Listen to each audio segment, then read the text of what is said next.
All right, Douglas, welcome back, sir. We went down a rabbit hole of harmony, basic modulatory harmony, how to get to all the different diatonic spots within a key, and how to recognize the functions and anticipate them when you're improvising, writing, or learning new songs. And we mostly did the key of D, with the idea that the 5 to 1 is the principal progression that modulates. So then you think about the 3 minor key poles you could modulate to. You can modulate to the 2. And if I play it again, it kind of establishes it. But then when I go back to the A7, it pulls me back. I can modulate to the 3. Slightly less usual modulation. The 6 is the most common, of course. It's the relative minor.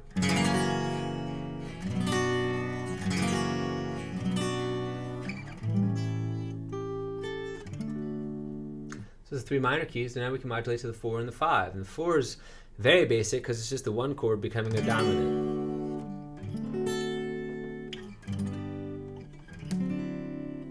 And then back.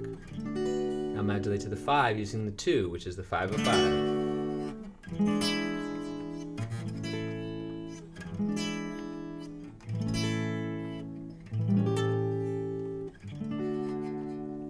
So do that exercise in that incredibly basic way where you just single strums the chords 5-1, 5-1, and then the 5 of the next key and back. And just repeat that until you can recognize all the minor key modulations and all the major key ones. And then you can start to use them in your own playing and combine and recombine them in interesting ways. And then we talked about the walkdown progression that Nina Simone song is based on, which is that gospel progression. So because it's based on this idea of shading between the 1 and the relative minor, and using the 5 of 6 to get there, but using it in the bass with a walk down. So C, E7 over B, A minor, now C7 over G. Whoops, easy one to mess up, as you can see. So that's the 5 of 4, here comes 4. Now I'm migrating the bass up to F over G. So now this is a 5 of C, but the 4 is the chord, and the bass is 5. So it's a 4-5, where the 4 gets stuck on the harmony, and the 5 goes to the bass. So the whole progression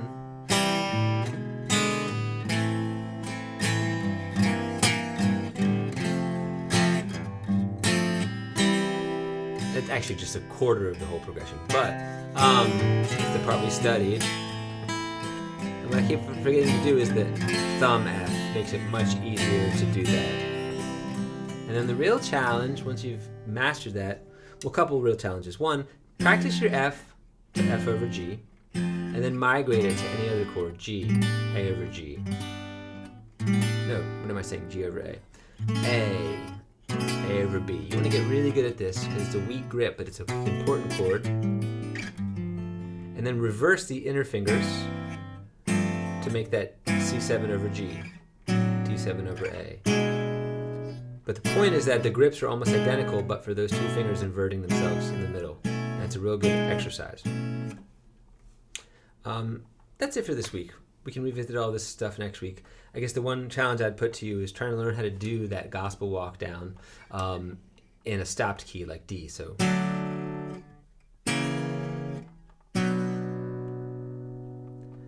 do I want to do this?